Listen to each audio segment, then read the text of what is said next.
Well, I'm sitting here today, sitting down with Sophie from Seasalt, which is a Cornwall-based retailer making beautiful and practical clothes for Cornwall-based women and women all over.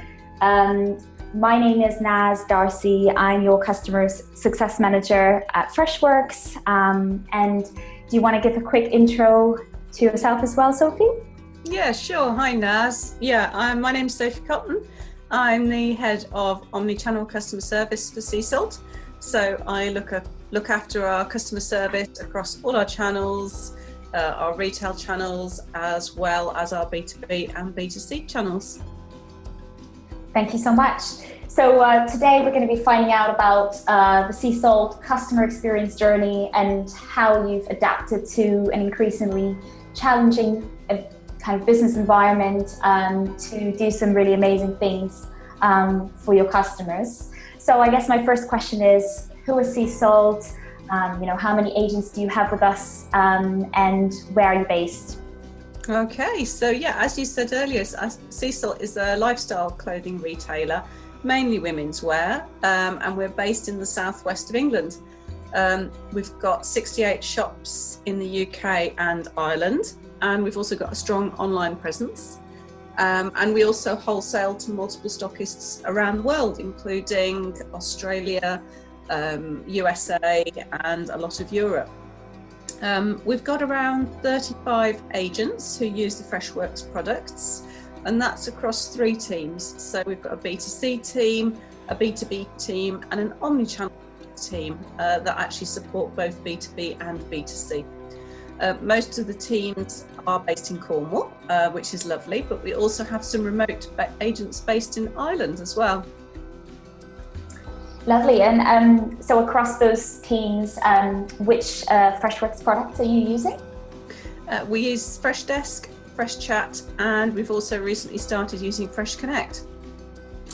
That's very true. And so I guess looking at how things have changed very fast over the last couple of weeks, what were you kind of doing 6 weeks ago? How was your setup and how has that changed? Okay, yeah, good question. And we have seen some changes. So at Seasalt, we try to operate a really omni-channel model with as much visibility of customer contacts as we can over the various channels of communication open to our customers. And our main channels are voice, that's the phone, email and chat. I guess what we've seen over the last few weeks is a real shift in customer behaviours and a bit of a channel shift. So we're seeing a significant change in chat volumes, for instance, and chat is taking a much higher percentage of our contacts. We're also seeing an uplift in social conversation, and that's really significant. So we've really ramped up our interaction in this channel too.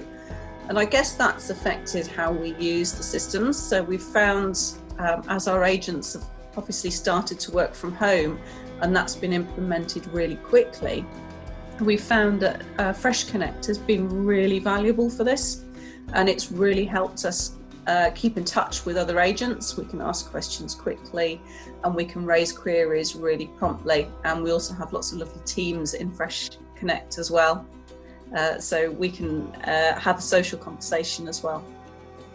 That's great. I know we've talked about the fact that moving to working from home situation is obviously quite new for you, and that Freshconnect has really helped you with that, so that's great to hear. So I guess based on your experience, what are your top tips for companies like you, especially within retail, who are responding to this challenge and figuring out a new way forward? I would say the top tip is be agile. We had on my business plans for the year to actually trial working from home anyway. So we've basically had to bring that forward and action that really, really quickly. From my point of view, I would really strongly suggest that you encourage your IT support team to really prioritise customer services. That conversation with the customer, especially at this difficult time, is vitally important.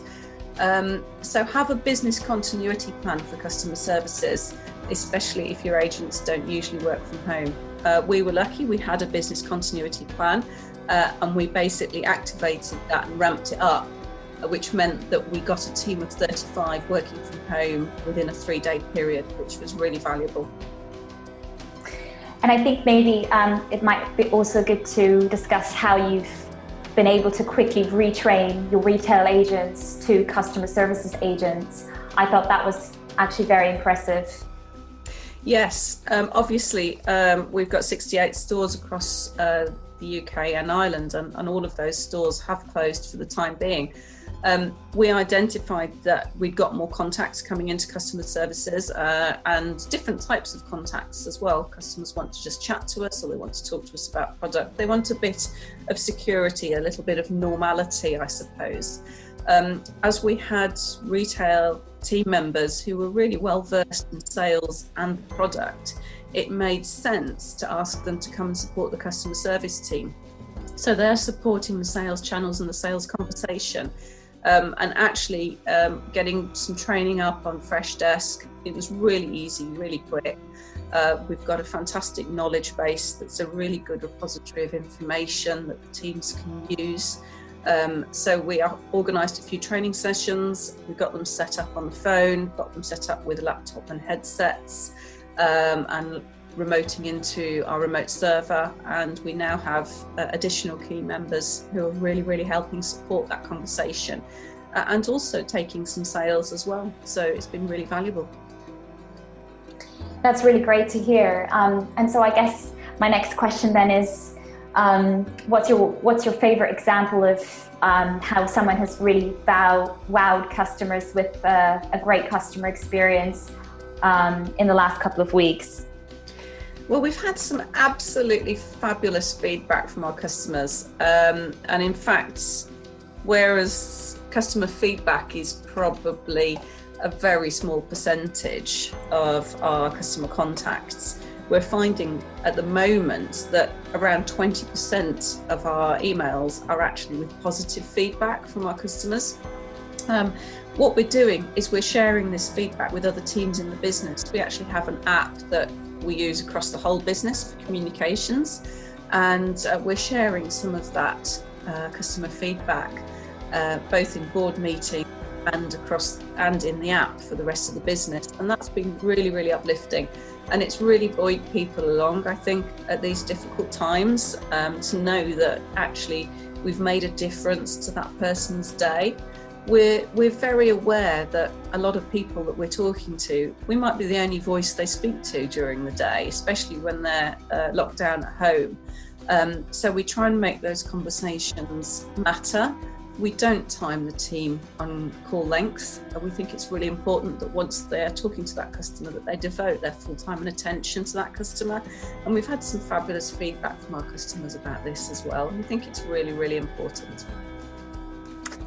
That's really interesting to hear how it's also changed your metrics and the way that you think about customer service. So that's very interesting.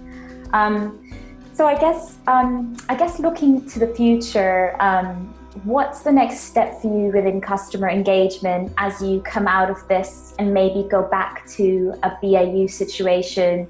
You know, has anything changed in the way that you view the future of customer engagement? Yes, I think a number of things have changed. Actually, I think the way we'll interact with customers will change. We've got a lot of customers who would normally just shop in retail, and they've started to come to shop with us on our website whilst our retail stores are closed. We think that behaviour to some extent might continue, so we're expecting to see more omni-channel customers, and we've done some research on our omni-channel customers. We know they're more valuable to us as a business as well, so that's really going to be really interesting. Within software and IT, I think we're keeping a very close eye on bots. I'm not sure our customers are ready for a bot response just yet, but I do think there's a lot of benefit in workflow automations which could be really valuable. We're also looking at alternative channels of communications, including integrations with WhatsApp, and we're really going to build on this experience of working with a remote workforce. There's a lot of benefits to this model, which we'll be exploring in more detail in the future. That sounds really interesting, especially I think looking to the future and seeing how many customers will shift to buying online now that they've started to explore that channel, and how that's going to affect retail and potentially be a growth engine in the future. So thank you so much, Sophie, for your time today, and I look forward to exploring those topics with you going forward. That's my pleasure, Naz. Thank you very much for taking the time to chat with me today.